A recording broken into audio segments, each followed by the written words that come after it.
Okay, so I'm going to try to do three things today. The first is just to describe the physics of a classical relativistic particle in an electromagnetic field. And then when I'll derive the Hamiltonian for that system, then I'll take the non-relativistic limit of that, and then we'll add a Pauli spin term and look at the hydrogen atom in a magnetic field, and then let's see. Then we'll look at the linear star effect as the third topic. I don't know if we'll get to the third topic.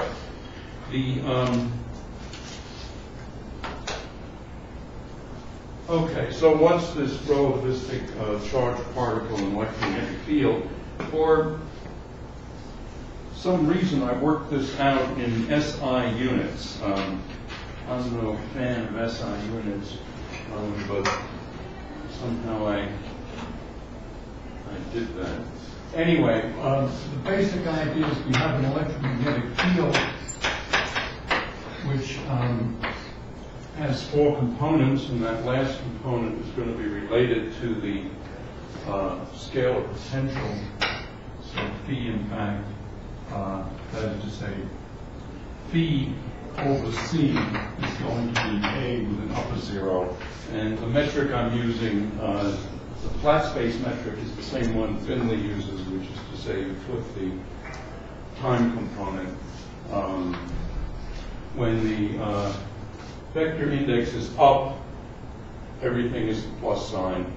And when the indices are down, the time index gets flipped.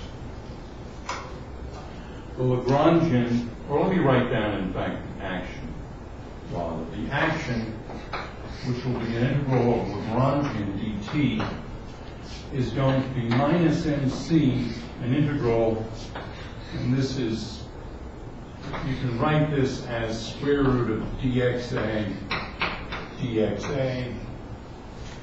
and then the next term is a particle of charge q.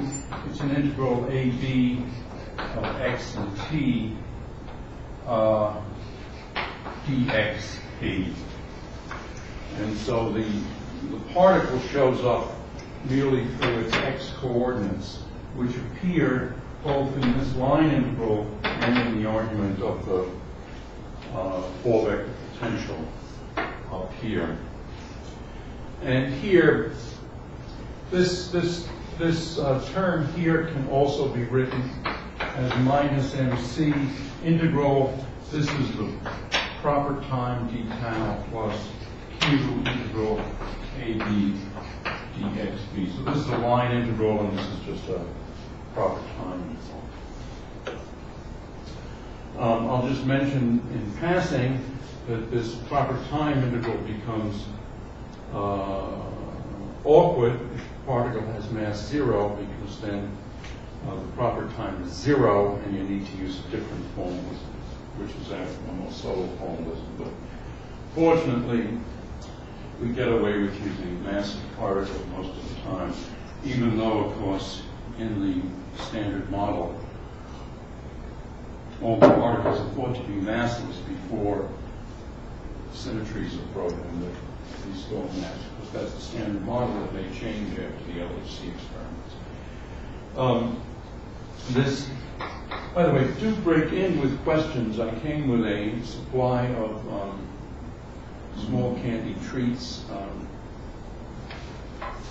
All right, dxa here is c squared dt squared minus dx squared, and another way of writing that is c squared dt squared times 1 minus v squared over c squared. So, and of course v here is just dx.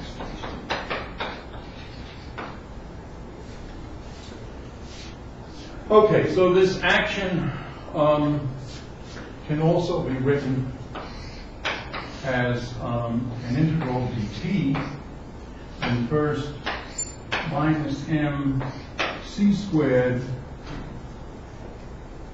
right, there was an extra c, square root of 1 minus v squared over c squared. You see why this doesn't work for a massless particle. The particle, this would just be 0. And then we have plus q a dot v. That's from, well, let's see, maybe I've gone a little too fast here. Let's just write this again. Minus mc integral d tau plus q. And the vector part of this is a dot dx. And then it's minus, let me just see where I am. Okay, p over c times simply dx0 here, and that's c dt. So the c's cancel in that last term. And then if we want to rewrite this all as a time integral, let me just leave the d tau as it is.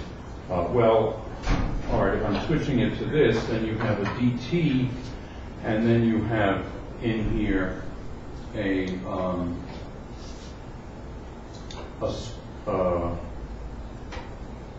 this d tau pulls out a c dt, so that makes c squared, and then that's square root of 1 minus v squared over c squared. Then this term becomes plus q a dot v dt, because v dt is dx, and then you have minus v dt. Okay, so, and there's a q on this. I forgot the q there. This q multiplies all of this. So altogether then, when we get back here, we have minus qv. So that's the action. And so we can identify the square brackets as the Lagrangian. And by the way, as emphasized by Weinberg in his volume 1 on quantum field theory, the Lagrangian is useful for the purpose of symmetry. Because the action is supposed to be a scalar, and it's supposed to be invariant under whatever symmetries we have. And so you see it here, it's d tau, that's a relativistically invariant quantity. This is the inner product of two Paul vectors, it's relativistically invariant. So Lagrangian is good for symmetries. But on the other hand, when you want to find out what's actually happening, you have to get to the Hamiltonian, at least in ordinary physics. So Lagrangian here is minus mc squared, square root of 1 minus v squared over c squared, plus q a dot v minus q phi. And the momentum, which is, what I mean here is momentum that's canonically conjugate to the position. This stuff is on the web, by the way. But as I said, for some reason I did it in SI units, and then in my notes, when I went on to get to the quantum mechanical part, I sort of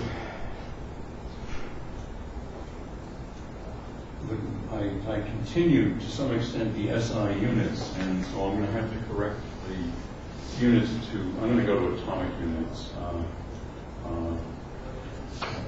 Anyway, this then, you take the partial root of the Lagrangian with respect to V, you differentiate this term, and nothing happens there.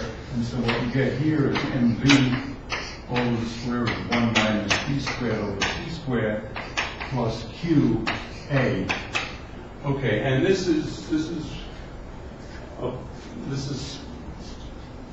must have been a big surprise the first time people saw it, and I think it must be a big surprise to students whenever they see it for the first time. Frankly, I'm seeing it for the 50th time, and it's still a big surprise to me. It's really quite mysterious here. The variable canonically conjugate to position is the mechanical momentum plus QA. This is a point emphasized by Konopinski in his very good book on electrodynamics, which unfortunately never caught on. Instead, everybody opted for the sadistic text like Jackson.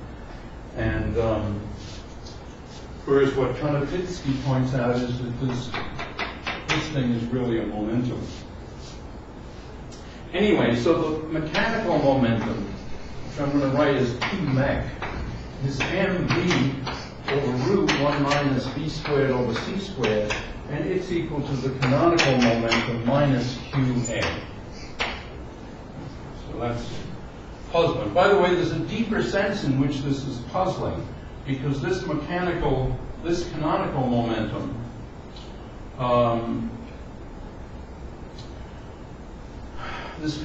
momentum here involves a mechanical momentum plus a, but a is a function of x and t. So the coordinate to which it is canonically conjugate is inside the argument of the electromagnetic field. And that's not something to be ignored. That actually is real.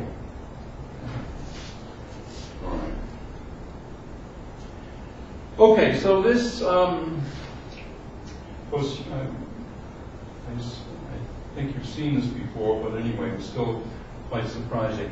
Now, in order to get to the Hamiltonian, we have to, as you know, find the velocity, express it in terms of the canonical momentum, and then take the quantity PV minus L and write that all in terms of x and p, where p is the canonical momentum. So I'm going to try to do that for you now. It turns out that this is a little more algebraically complicated than most manipulations in classical mechanics. But we've got to face up to it because this is what it is. So this v over the square root of 1 minus v squared over c squared is p minus qa over m. And so v squared over 1 minus v squared over c squared is p minus qa squared over m squared. And so what you find then is that v squared is equal to p minus qa squared over m squared divided by 1 plus p minus qa squared over mc squared. So that's, I can imagine the first guy doing this, the first person doing this must have said, Jesus Christ, where is this leading? But it eventually works out. One then has 1 minus v squared over c squared, then turns out to be simply just doing the arithmetic. It's one for doing algebra, I should say. P minus qa squared over m squared c squared. And so now if we take the square root, we have that over that. And so that then tells us that v is just this structure times that square root. And that means that v is equal to 1 over m p minus qa divided times the square root, which means divided by the square root of 1 plus p minus qa squared over m squared c squared. So that's a somewhat daunting expression. On the other hand, when we actually formulate what the Hamiltonian is, these things basically work out. I'm trying to figure out how to manage the blackboard. So I'll start over here. H is then P dot V minus L. And so just working this out, this is P dot, and we have our expression for V here. So it's 1 over M P minus QA over this huge square root. Can I just call this huge square root 1 plus, all right? Because it's going to come up over and over again. All right, that's one term. Now we're going to subtract. So we've got this first term here. The second term is minus mc squared times the square root. But the square root is this, and we subtract the Lagrangian. So this becomes plus mc squared divided by big square root. And now we have to subtract this term, a dot v, and so this is minus qa dot v, and v is right there, so we have 1 over m, p minus qa over big square root, and then we just have plus qp. And so now, when we combine these, you see the big square root occurs in all three of those first terms, and so this turns into h is equal to mc squared, which is comforting, plus 1 over m p minus qa squared divided by, let me see what's going to happen next. Okay, divided by big square root. Maybe I'll write this square root for change. It's only coming one step. P minus qa squared over m squared c squared plus q p. Okay, so that's our Hamiltonian. But now we see that in fact this numerator looks a lot like the argument of the square root, and in fact if we multiply top and bottom by m, then this becomes m squared c squared plus p minus qa squared divided by, and now we've multiplied by m, and m is coming here, the m becomes an m squared, of course, cancels this one. And then we want to pull through we want to multiply by c in here, so we have to divide by 1 over c there, or effectively multiply by c up here. And so one way of writing it is putting a c here, and then down here, what we have is the square root of m squared c squared plus p minus qa squared plus qp. So now we see that we've got a really quite remarkable expression for the Hamiltonian. Namely, the Hamiltonian is c times the square root of m squared c squared plus p minus qa squared plus qp. So this is our final expression then for the Hamiltonian of a relativistic particle of mass m and charge q in an electromagnetic field described by the vector potential A and the scalar potential P, and again in SI units. So at first glance you say, Jesus, this is really a pretty weird expression, a square root. In other words, what we've got is not simply a polynomial, it's actually an algebraic expression. I think that's the mathematical term. On the other hand, it's comforting that it gives us back the thing that we expect. If we set the electromagnetic field equal to 0, it gives us that h is equal to c square root of m squared c squared plus p squared, which is exactly what we expect. Another way of writing that is square root of m squared c to the 4 plus c squared p squared, and this is the standard relativistic formula for a point particle in mass m moving with momentum p. And this, in fact, is right. I check on Wiki.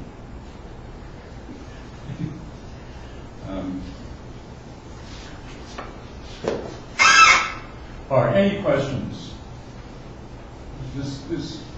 See, this is the reason why I have such deep suspicions about the way we teach physics. I mean, here we're talking about a classical relativistic particle, an electromagnetic field. I mean, that's pretty basic. And yet the mechanics that's involved gives us something that's really different from the mechanics that's emphasized in, say, the book by Goldstein, or most mechanics books. All right, now I'll emphasize once again, A has as its argument x and t, and x is the position of the particle.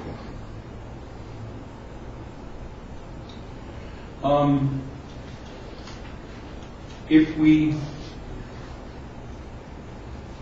want, we can introduce spin, and what I'm going to do, though, is I'm first going to go to the non-relativistic limit, and the non-relativistic limit, the Hamiltonian then is mc squared plus p minus qa squared over 2m plus q phi. So that's the non-relativistic limit. And this thing then is a constant, and one normally drops the constant because it just adds something to it adds a constant to the energy. Of course, you know, when you go to the non-relativistic limit, you really can't drop the main term, because that is the main term. And, so you've got to have it in for at least one equation before you drop it. Yeah, is that a question? Is this gauge invariant? Is great question. What are you referring to, the Hamiltonian? Good question. Let me just think.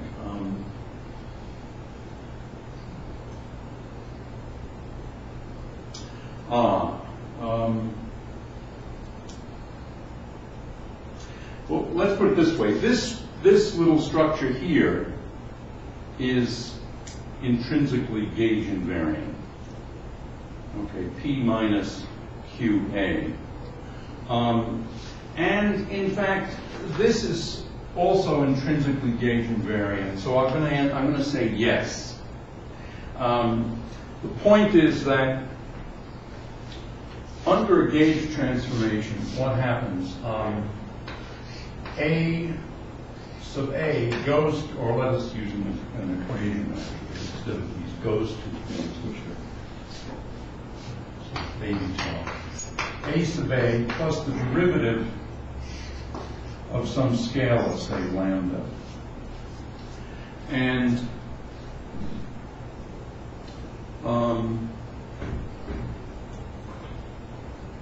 now fields under gauge transformations go as the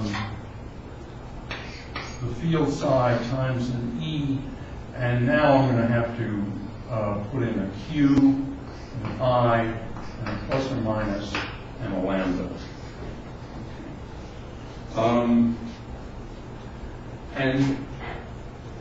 And so you see what you've got here is you've got a gradient operator here, and so this is a time derivative here. So the form of this is it's of the form gradient minus, it's this form. That's the structure that's embedded here. And that's what we call the covariant derivative, dA. And so acting on a field, you have the dA minus AA on psi turns out to be invariant, because if you put a prime on this, what you get is dA minus, and this prime would be a sub a, but then minus what was a q here. Now let's have the q. This is then minus dA lambda, and then you have here e to the plus or minus I q lambda psi. And now when the derivative hits this term here, it pulls down, so we have, in other words, dA, let me rewrite this, you have e to the plus or minus I q lambda dA, and the part that hits there is plus or minus I q dA lambda and minus q a sub a minus dA lambda, and there's a q here because the q multiplies this side of that out.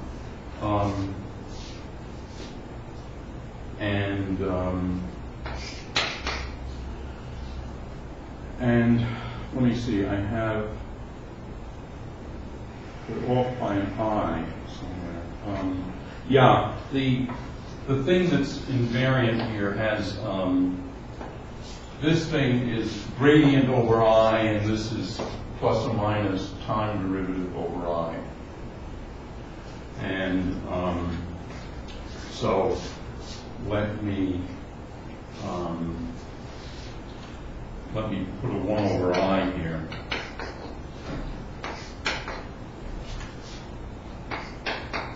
And then that I goes. And now we see the sign we needed was the plus sign.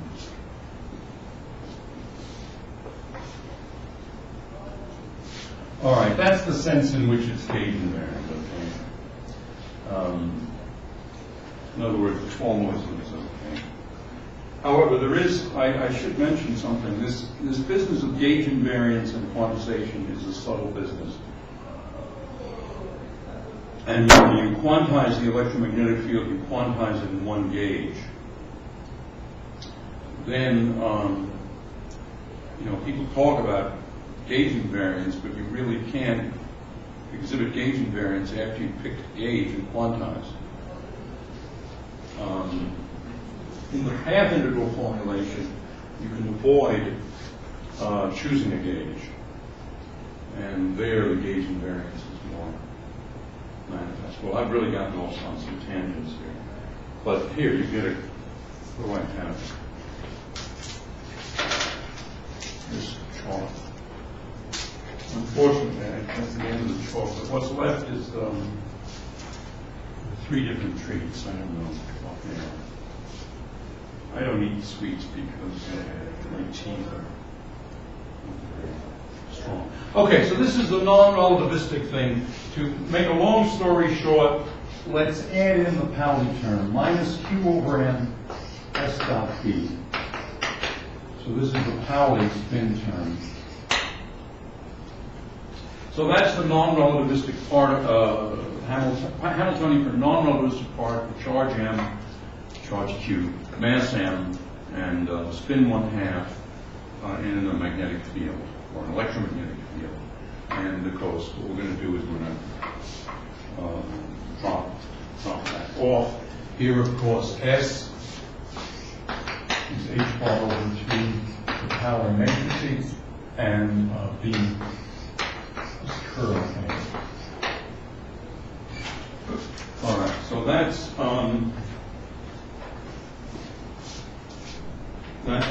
that. Any more questions?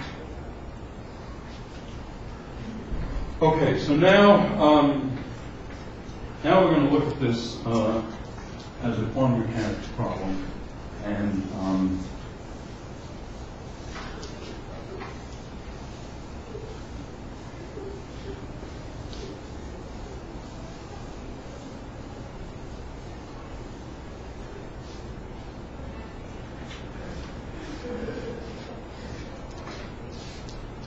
okay, so And what I'm going to do is I'm now going to switch to atomic units.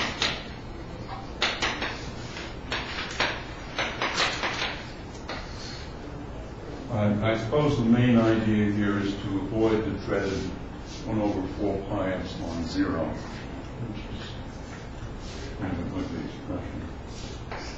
Okay, so in atomic units then we have 1/2m. It's supposed to be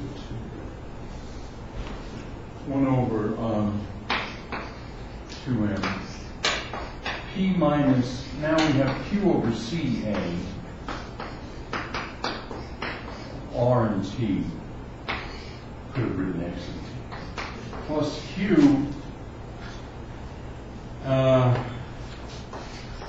P.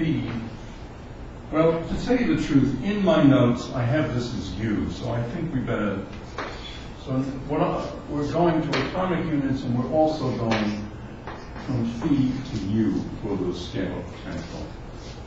U of R and T, and then minus Q/mc S dot P R and T. Okay, so that's our Hamiltonian, and as I said, we've dropped the constant term here. And it's kind of comical that term is so big and you drop it. Anyway. So S, as I said, is h bar over 2 times sigma. E is curl of A. Now what we're going to do to have a constant magnetic field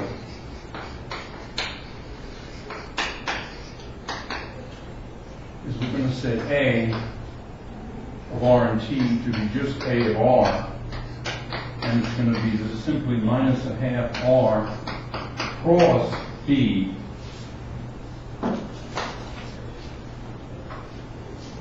where B is a constant. And we're also going to be in the radiation gauge.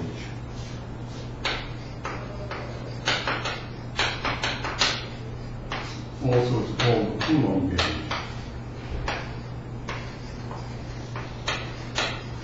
Which is to say, A dot del dot A. Del dot A is 0. This is the gauge that's nice and physical, and you quantize the electromagnetic field in this gauge. Everything looks kind of the way you expect it in neural traumas. Notice in this gauge, this is in this gauge. That is to say, this choice respects the Coulomb gauge because the divergence of A, well, it's kind of clear. It's that when you have R cross P, it's perpendicular to R, and so if you take a gradient in the R direction, which is what the gradient is, you're going to get 0. And just to see that explicitly, this is minus a half. Let me just write what this is. This is equal to minus a half. Or let me put it this way, the ith component of this is minus a half epsilon ijk rj dk plus summed over j and k from 1 to 3.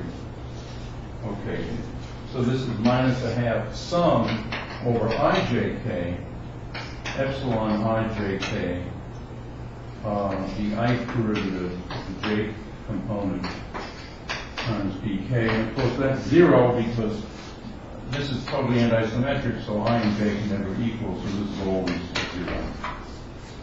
So we are indeed in the Coulomb radiation gauge.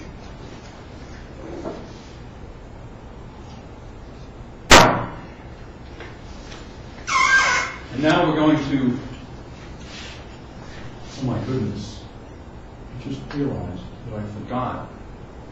I didn't finish the hydrogen atom last time. I mean, we sort of finished it and got the energy levels, but that's where I was supposed to start up. And somehow I got so absorbed in working out the Hamiltonians of a charged particle, but I skipped that. So before going on, now that we're into the back to the hydrodynamics, do you want to? Shall I quickly go get my notes for the last few things about the hydrodynamics before going on? I think that might be more appropriate. All right. So let me quickly do that. There's a little line on the bottom of that.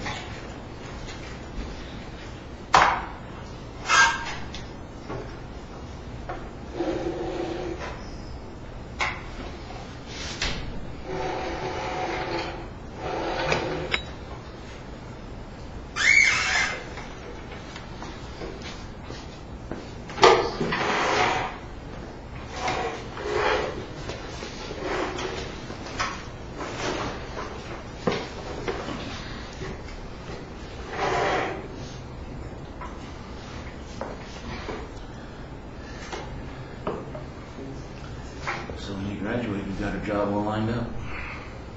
I hope not. Cameraman.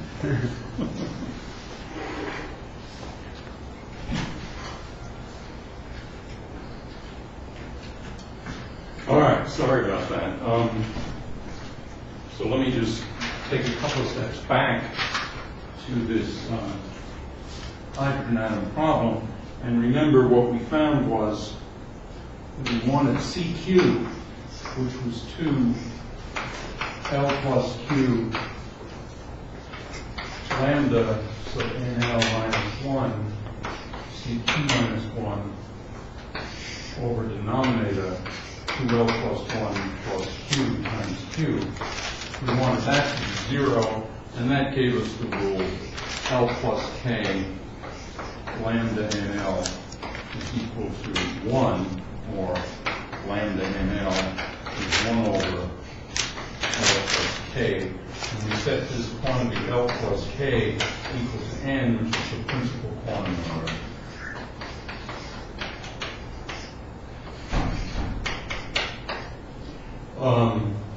K is the value of Q at which CQ is equal to 0. In other words, CK is equal to 0. So CK equals 0. And C0 can't be 0 by definition, and so K is greater than 0. So K can be 1, 2, etc. L, of course, can be 0, 1, 2, 3. It's an orbital quantum number. So N can be 1, 2, 3, etc. And the way we had arranged things was that lambda squared NL, or NK if you want, or let us say NL, is minus ENL over the ionization energy, which is 1 over L plus K squared. And that gives us that ENL is minus the ionization energy divided by this principal quantum number N squared. So in fact, the L, keeping that subscript L was unnecessary, and the reason for that is the hydrogen atom problem has a hidden symmetry. So these are the principal quantum numbers, and the energy then, En, is a nice way of writing it is minus a half mu c squared alpha squared over n squared, where alpha, which is e squared over h bar c in one set of units, e squared over 4 pi h bar c in another set of units, and something else in SI units. Anyway, it's 1 over 137. And let's see, do I have? Anyway, there are of course many more digits. This thing is known very active. But it's going to be a talk on that, on alpha, in a few weeks at the colloquial by Keith Hall. He's going to talk about whether alpha will be changing in time. Dirac thought that things were changing in time, and that's why big G was so small. His reasoning was, how else could it be so small?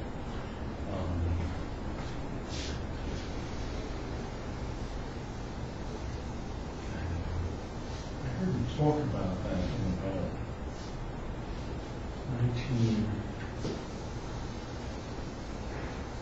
1977 or 78, and he was still very sharp. He was still riding a bicycle. He switched from, he left Cambridge and gone to, I think, Yeshiva in New York, and then he'd gone from Yeshiva to Florida State, probably because he liked roses. That was one of his hobbies. Anyway, so what we have, since K is greater than 0, and n is equal to k plus L, what we've got is that L is less than n and greater than equal to 0. And so L runs from n minus 1 down to 0. And the number of states, the multiplicity of the, in other words, the degeneracy, because of the hidden symmetry, we have a degeneracy. The energy levels don't depend upon L, but they also, because of angular momentum symmetry, they don't depend upon M. And so they're independent of both. So the degeneracy G sub n of the nth level is the sum L equals 0 to n minus 1, the values of L. And there are then 2L plus 1 of these, because M can have 2L plus 1 values. And now if you use that theorem, the first term, the sum of L from 0 to n minus 1 turns out to be 2, n minus 1, n over 2. And the sum of 1 over this same range is n, and altogether that's equal to n squared. So the degeneracy of the nth level is n squared. And this is one of the reasons why we talk about degenerate state perturbation theory. The general formula for CQ turns out to be a rather complicated expression, minus 1 to the Q,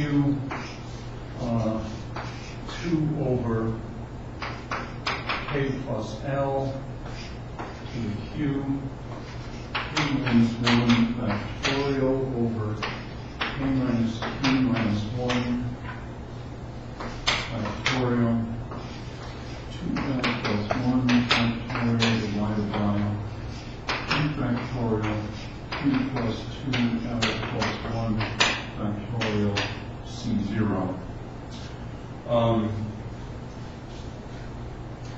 So let's see. The case when Q is small, everything's fine. But when Q is equal to K, you've got a minus 1 factorial sitting there in the denominator. So for Q equal to K, this thing becomes 1 over minus 1 factorial. Minus 1 factorial is infinity. This is 1 over infinity, so CK's. So that's how that works. The thing's sort of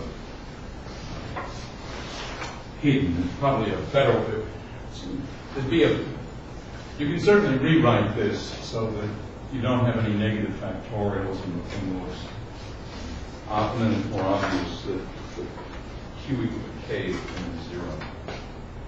And of course, if K were an integer greater than Q, then you'd have minus 2 factorial. That's also infinity. The constant C0 is determined by the normalization condition, which is 0 to infinity GR R squared RNL R squared. The first 3 R's I'll write down for you because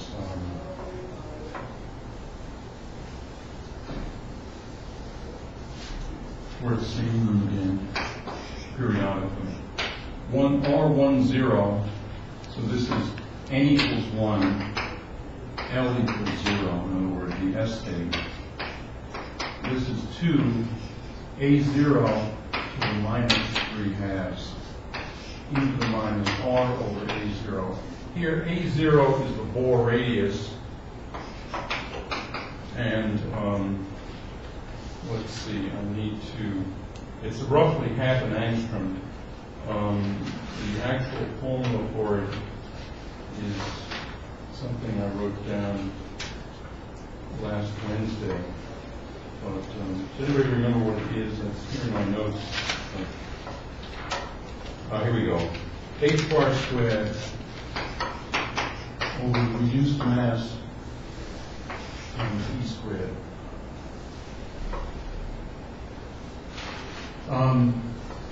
There's a point here then, just let me mention something about this Bohr radius. This is roughly where the electron is in the ground state of hydrogen, how far from the proton. And as I said, it's about half an angstrom. I think about 0.59 angstroms, if I remember. By the way, the extra figures here I see now are 0.036. And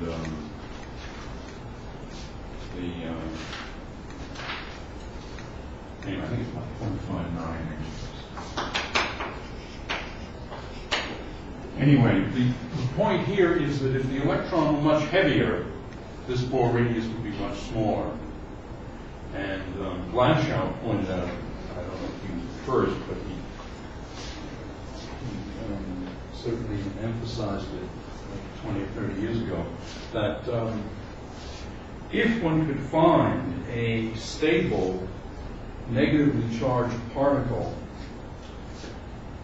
in other words, if the muon were stable, or even better, if the tau was stable, then you could form atoms out of that stable, negatively charged particle and a deuterium particle or a tritium nucleus.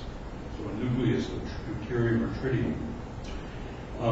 Then those two objects, deuterium and tritium, would come together, and the Coulomb repulsion would be screened until they got close enough so the strong, it's not really a strong force, but the nuclear force could take over. The nuclear force in the standard model is the remnant. It's the van der Waals version of the strong force. The strong force being QCD, which is like quantum mechanics, but stronger and, frankly, distinct. But anyway, the idea is that it's that the van der Waals part of that is the nuclear force. The nuclear force would take over. So you could have commercial fusion very, very easily. Deuterium's available in seawater. It's 1 part per 100,000 million or something. Which is a lot of seawater. And so unfortunately, no things negatively charged. Stable particles, except the electron, heavier than the electron, which is too bad. Of course, with the LHC, no one know what will happen. There are all these elaborate theories, but they could be all headed to the shredder once the machine turns on. So we can hope that they'll find a negatively charged. Anyway, so that's this is the ground state.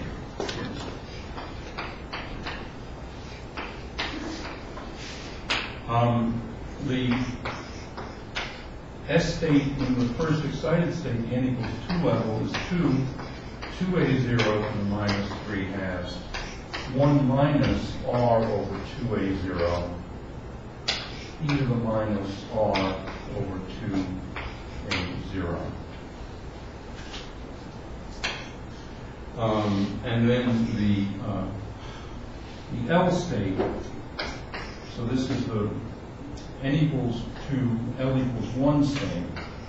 The radial wave function is 2 twice the Bohr radius to the minus 3 halves, 1 over root 3, r over a0, e v minus r over 2a0. So you see that all of these wave functions go to 0 exponentially as r over a0 or r over 2a0. Probably r over na0 in general. And then one other thing, remember what I said to you was that r goes to 0 as little r goes to infinity. As little r goes to 0, except, well, that's big R, but the thing that we were talking about was u, which is little r times r, and that also goes to 0 even for S states. So u, which is little r, big R, goes to 0, and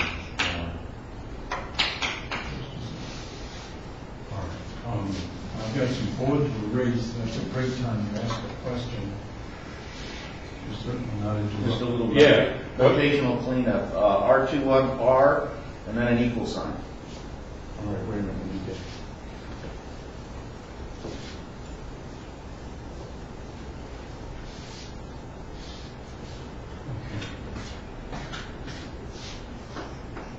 That equal sign? Yeah, that's what I. That's it? That's what I was thinking. All right. No. Fine.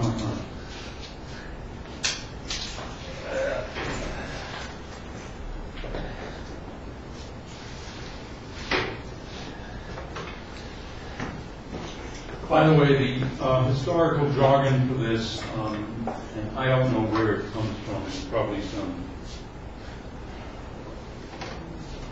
probably means more in German than in English. Anyway, S means L equals 0, P L equals 1, D L equals 2, F L equals 3, and then it goes alphabetically, G, H, and so forth. Are what we call these various L states. Now, the probability distribution is R squared, big R squared, and this has a maximum at Rn equal to n squared a0. So, in other words, if you're asking in what shell is the electron most of the time, you take the r squared and you multiply it by 4 pi r squared. So that's the thing you want to psi squared 4 pi r squared. And integrated, well, if you integrate it, you get about 4 pi d omega. So r squared, psi squared, d omega, you don't have to have 2 squares. This tells you the probability as of particle being a certain distance from the origin. It has a maximum at n squared a0.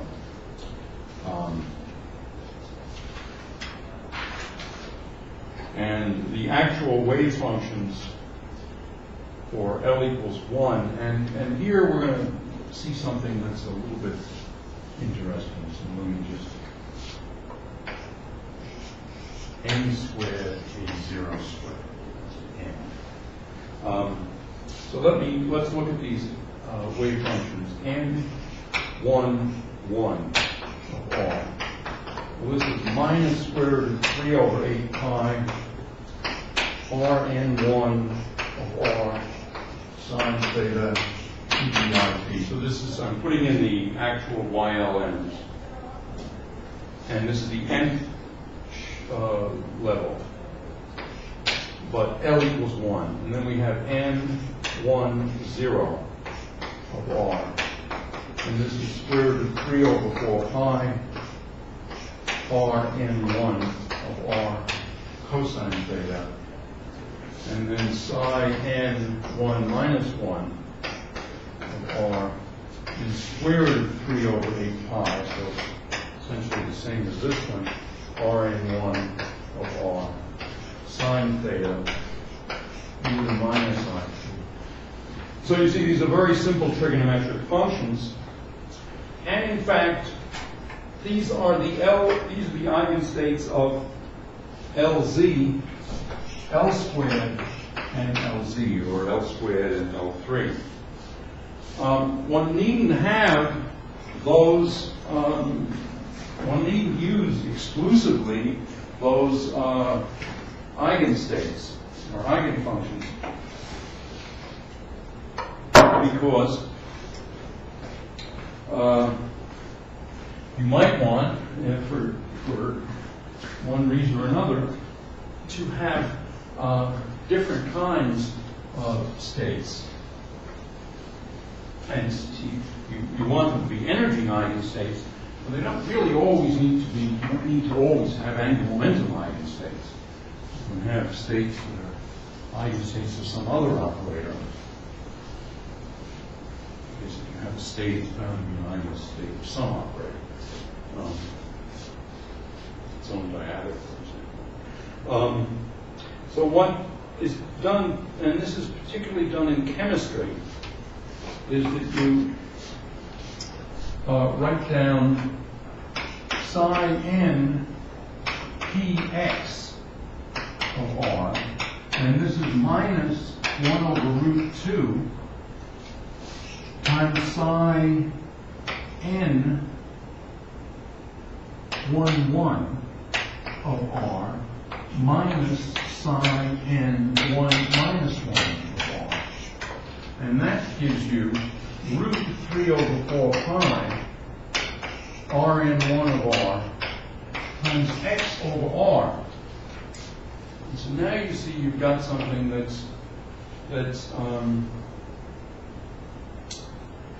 increases along the x-axis, and well, it doesn't really increase because it's 1 over r, but it goes out along the x-axis and it falls off more sharply in the y and z directions. Similarly, you can have psi n py, which is I over root 2, psi n 1 1 of r plus psi n 1 minus 1 of r. And this turns out to be root 3 over 4 pi Rn1 of r, so that's n1 of r, times y over r. And then the z1 is simpler. It's just psi n p z of r is just psi n1 0 of r, because that's already square root of 3 over 4 pi Rn1 of r times z over r, because cosine theta is z over r. So you see, these are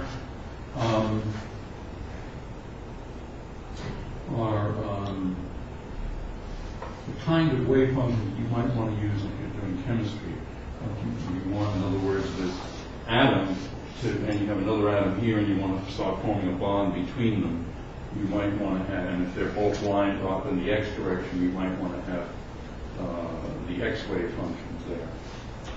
Note something else, that these guys are real functions.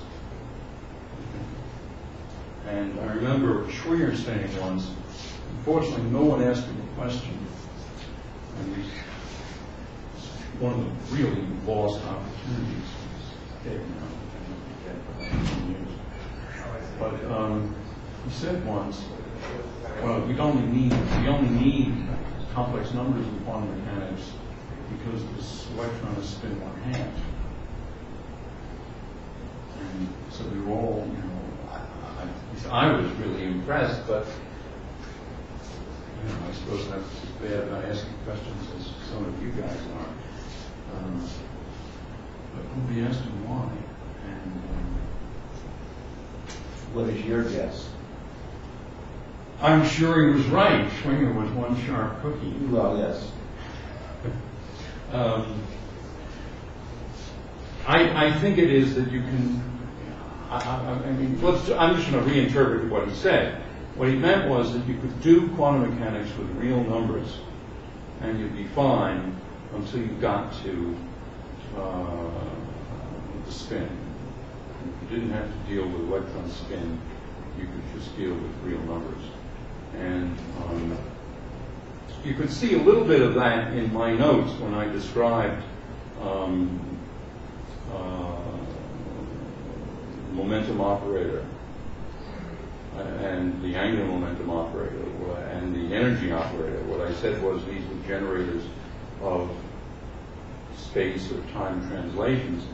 But I said something like R plus A is going to be R. Now you can say, you can call this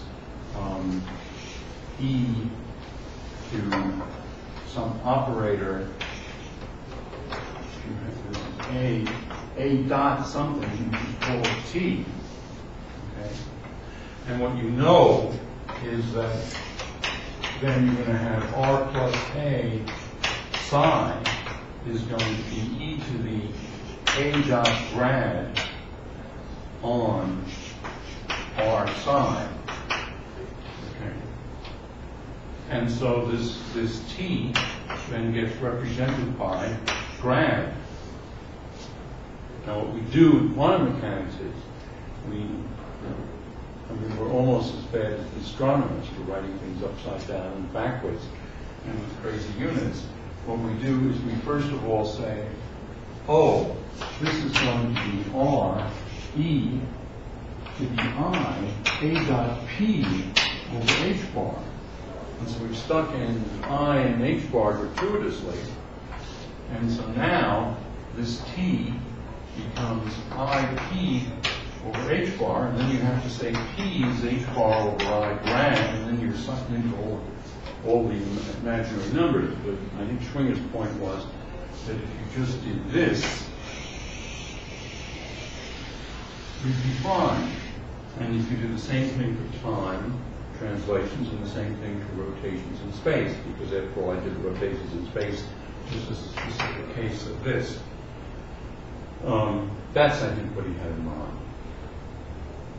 And on the other hand, the representations of the two-dimensional representation of the rotation group intrinsically, it's basically the SU2 algebra, defining the 2x2 representation.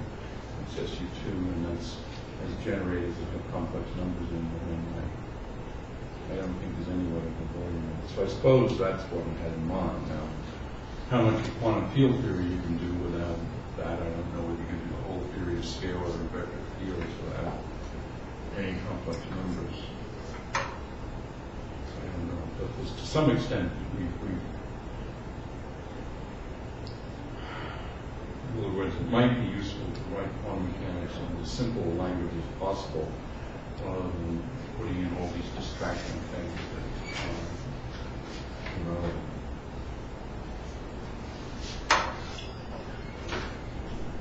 All right, well that's that. So that's that interlude there. So we were talking then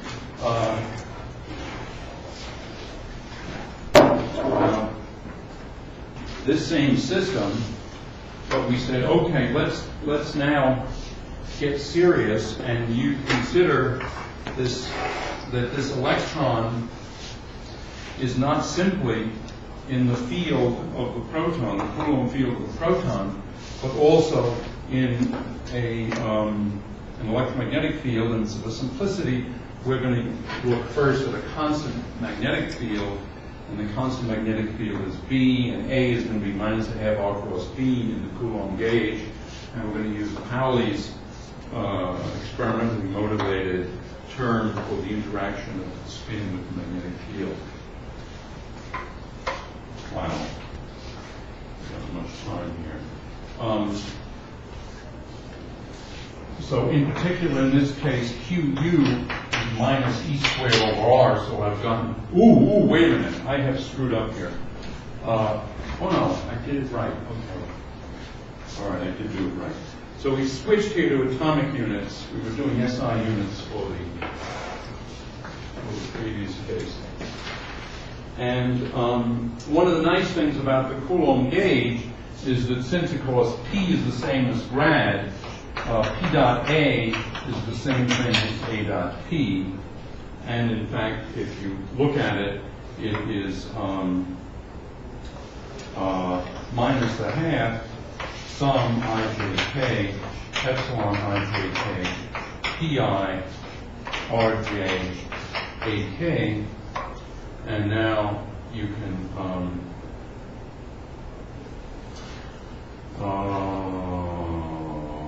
let's see, you can rewrite that as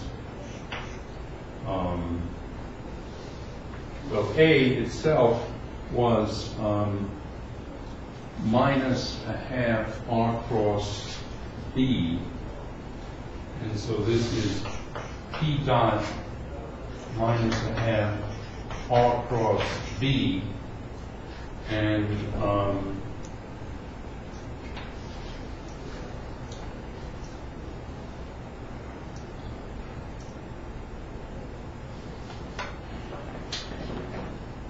let me see, what did I do here? I did this thing too quickly. In other words, P dot A is P dot minus half R cross B. P dot R cross B is this structure here, and then, no, this is a P. This is a P, thank you. I don't even know this candy.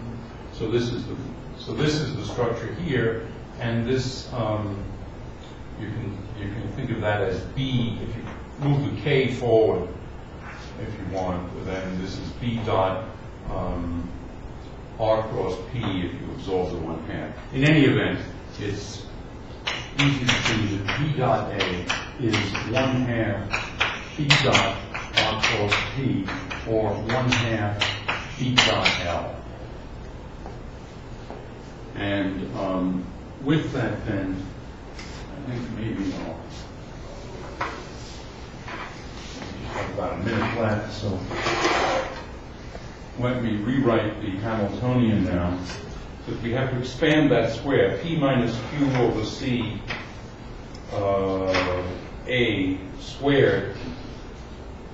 It's H then equal to P squared over 2M minus Q times P dot A over M, and there's a C here, plus Q squared A squared over 2M C squared, and then there's minus E squared over R, and then minus Q over M S dot B.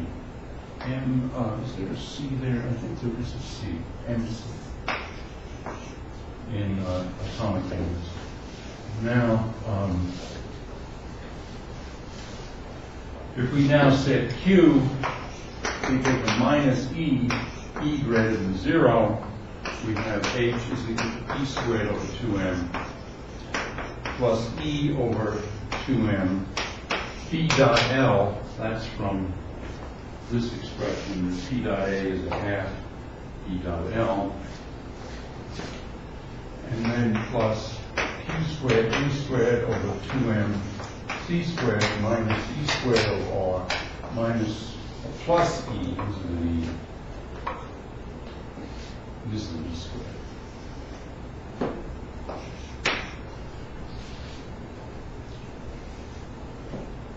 Plus E over MC S dot B.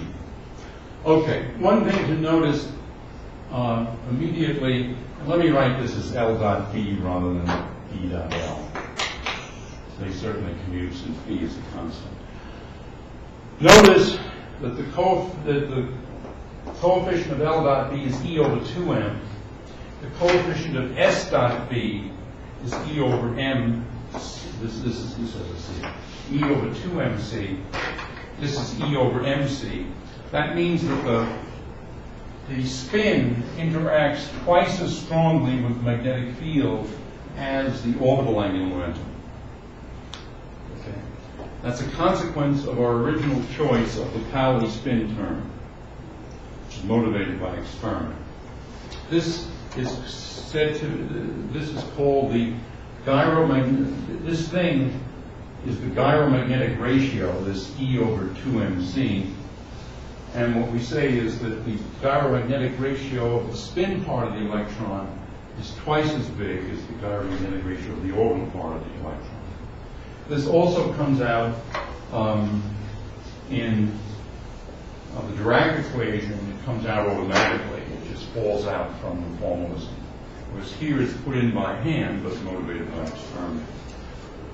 Okay, so we'll start with this next time, although there's almost nothing left to do, because you can write this as H equals P squared over 2m minus E squared over R, one term, and then plus E over MC B dot, and then you have here a half L plus S, and then you have a term E squared A squared, and of course A involves B, so E squared A squared over 2mc squared.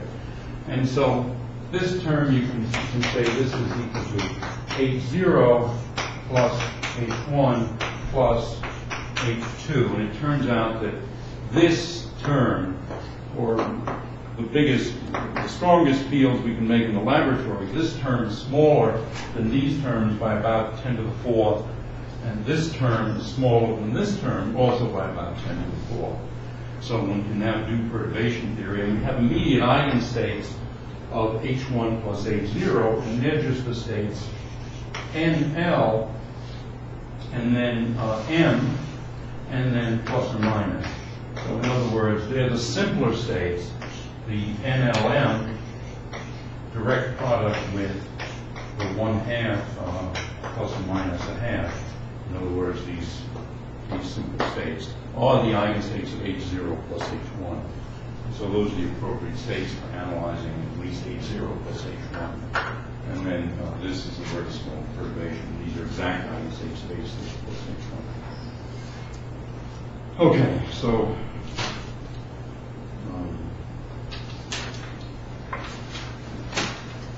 are there any more questions or corrections? Just wondering, as operators, P dot A equals A dot P as operators? Yeah, in this case, because we're in the Coulomb gauge. It's always true in the Coulomb gauge. That's one of the nice features of the Coulomb gauge. There are many nice features.